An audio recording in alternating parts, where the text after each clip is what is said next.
Waiguru is a name that echoes in Kenya's political corridors, bold, intelligent, and unapologetically ambitious, but behind her commanding presence as the current Governor of Kirinyaga lies a chapter of her life that has remained largely in the shadows, a deeply emotional and dramatic end to her first marriage.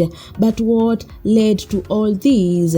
Welcome to TMN Media and remember to subscribe. Now, before the headlines and high offices, Anne was simply Anne Mombi, a young professional, a wife, and a mother. In the 1990s, she met her first husband, Tony Waiguru, at Nairobi Lighthouse Church. It was a classic story of love, born in faith, nurtured over time, and sealed in marriage.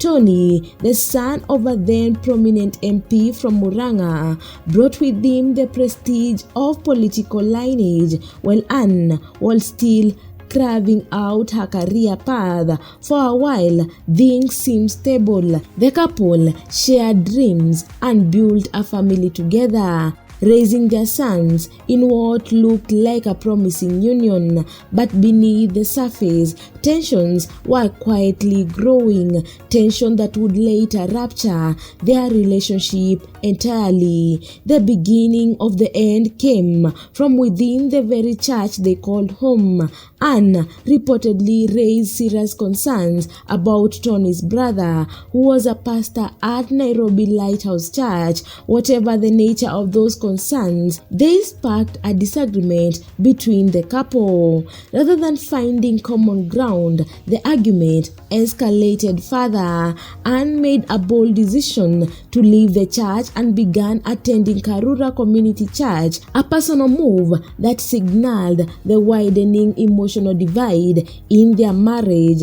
But the real shift happened as Anne's career began to soar. She took up a role at the World Bank, a prestigious post that demanded time, attention, and international engagement. With her focus turning increasingly towards her professional growth, her marriage began to crack under the weight of ambition and unresolved tension. As she climbed professionally, the emotional connection with Tony continued to erode.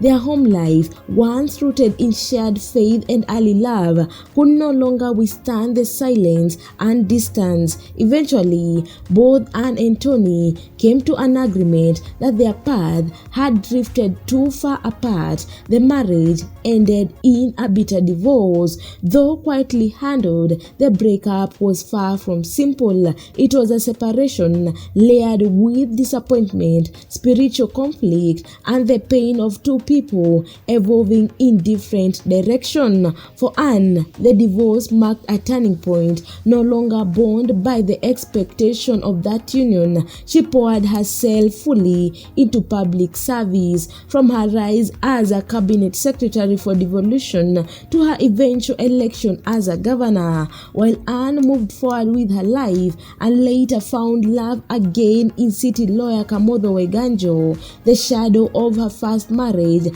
still lingers in the background of her story. It was a chapter that tested her emotionally, challenged her values, and ultimately forced her to choose herself, her truth, her growth, and her future. Today, she stands tall as a mother of three and a powerful leader, but the dramatic end of her first marriage remains one of the most human and defining episodes of her life, a story not often told, but one that shaped the woman Kenya knows today. This was TMN Media Deep Dive into the personal life behind public figures. If you want more exclusive stories of Kenya's most powerful personalities, make sure to like, share, and subscribe. More untold truths coming your way.